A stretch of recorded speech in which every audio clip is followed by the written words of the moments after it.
In this tutorial, I'm going to show you how to find all of the Kittl keyboard shortcuts. Now, when designing here on Kittl, using shortcuts can really speed up that process. Now, to find these keyboard shortcuts is really simple. Once you're in the design editor like this, you want to come down to the left-hand side right here where it says shortcuts. Now, if you click on here, is going to give you all of the shortcuts that you can use. So a spacebar will hold to move canvas. Backspace deletes selected element. The plus sign zooms in.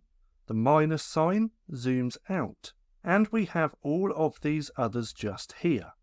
So remember, if you want to find these, they're on the left-hand side corner right at the bottom.